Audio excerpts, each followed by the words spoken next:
ओम शांति। आप सभी को रक्षाबंधन के पावन पर्व की ढेर सारी शुभकामनाएं। हमारा भारत अति महान देश है। भारत देश की संस्कृति भी श्रेष्ठ और महान है। भारत में मनाए जाने वाले त्योहार विशेष गूढ़ रहस्यों का संदेश देते हैं।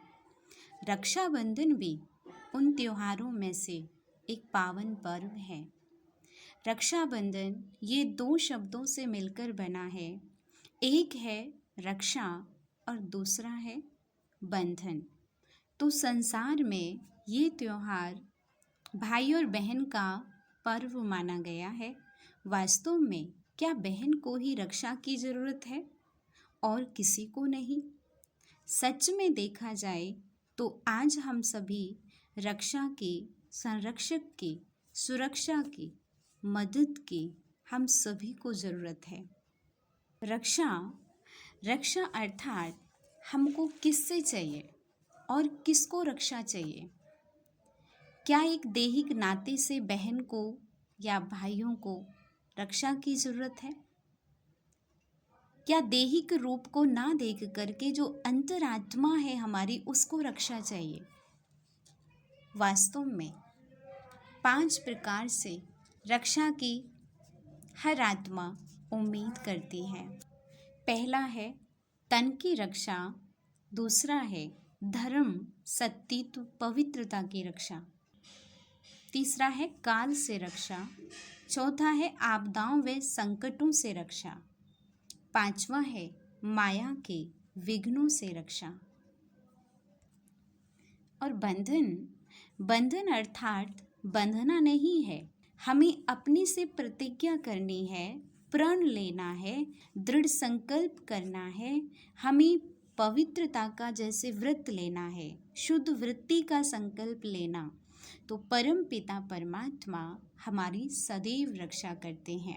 तो हमें आज अपने आप को ऐसे बंधन के कंगन को हमेशा के लिए पक्का बांध लेना है कि ये एक ऐसा बंधन है जिसमें हर एक कोई बंधना चाहता है। मन भावन त्योहार है राखी, परम पिता का प्यार है राखी, पवित्रता का आधार है राखी, आत्म शुद्धि का मार्ग है राखी, धागों में सिमटा सुंदर स्नेह अपार, सामाजिक सद्भाव का पावन त्योहार है राखी। मानव स्वभाव से ही स्वतंत्रता प्रेमी है, अतः मनुष्य जिस बात को बंधन समझता है वह उससे छूटने का प्रयत्न करता है। परंतु रक्षाबंधन को बहनें और भाई त्योहार अथवा उत्सव समझकर खुशी से मनाते हैं। यह एक न्यारा और प्यारा बंधन है। बंधन 2 प्रकार के होते हैं, एक ईश्वरीय और दूसरे सांसारिक अर्थात कर्मों के बंधन। ईश्वरीय बंधन से मनुष्यों को सुख मिलता है, परंतु सांसारिक बंधन से दुख मिलता है। रक्षा बंधन ईश्वरीय बंधन आध्यात्मिक बंधन अथवा धार्मिक है। विचारवान मनुष्य ईश्वरीय बंधन में ही बंधना चाहते हैं, माया का बंधन उन्हें अप्रिय लगता है।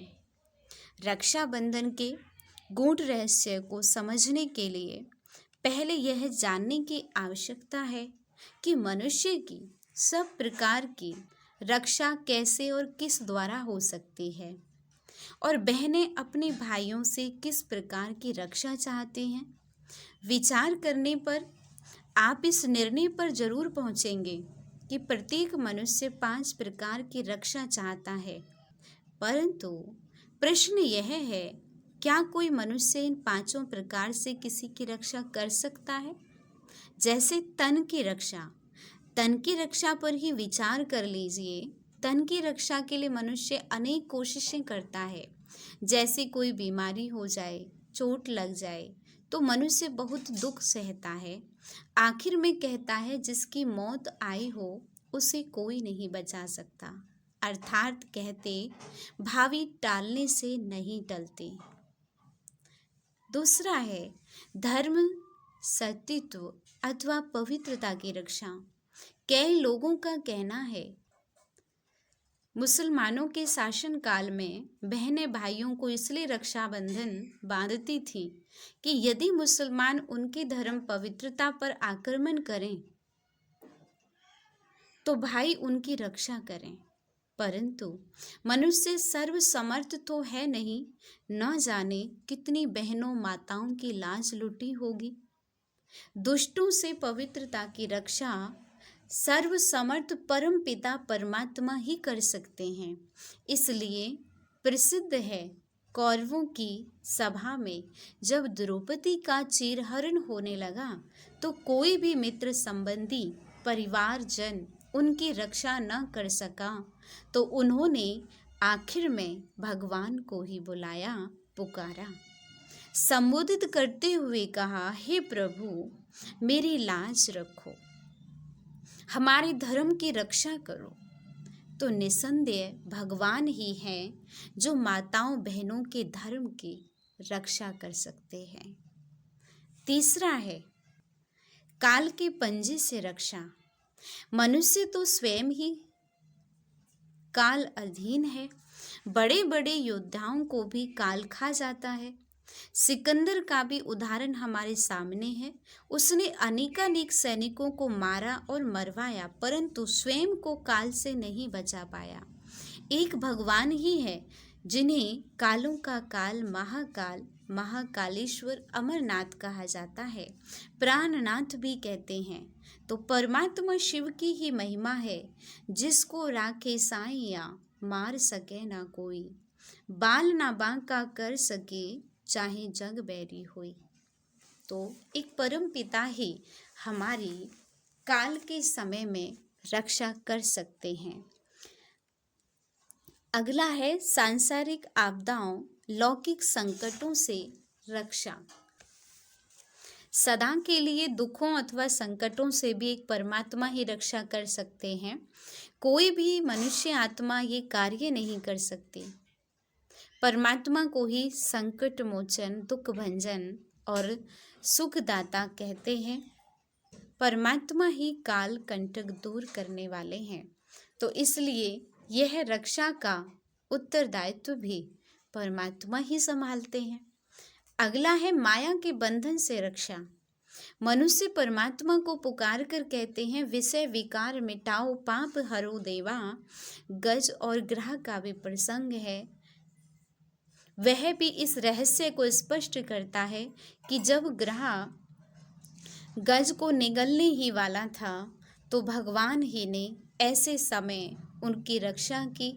फूल तोड़कर अपनी सूंड ऊपर की तो भगवान ने यह देखकर कि वो मुझे पुष्प अर्पित कर रहा है, अर्थात वो मुझे याद कर रहा है, भगवान परम पिता ने उनकी रक्षा की। वास्तव में आध्यात्मिक रहस्यों में ज्ञानी मनुष्य ही गज है। माया ही एक ऐसा ग्रह है, ये संसार एक सागर है और कमल रूपी पुष्प अलिप्त जीवन का सूचक है।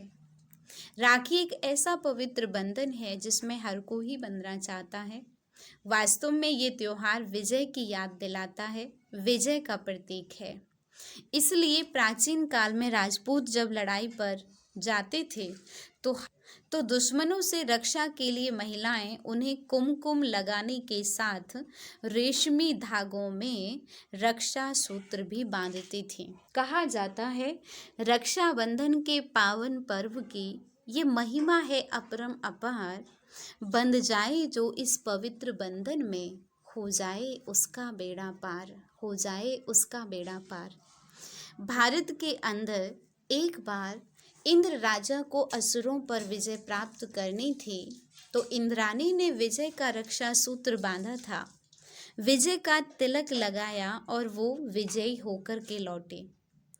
उसके बाद कहा जाता है मर्यादाओं की रक्षा करने हेतु ब्राह्मणों ने यजमानों के पास जाकर ये रक्षा सूत्र बांधा।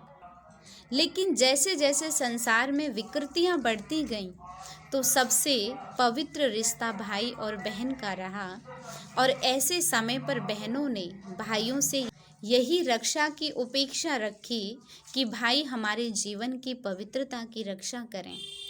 जब हम रक्षा सूत्र बंधवाएं तो हमारी मनस्थिति इस शुभ संकल्पों के साथ हो कि मैं आत्मा और परमात्मा परम पिता तो हैं ही, बल्कि वो मेरा बड़ा भाई भी है।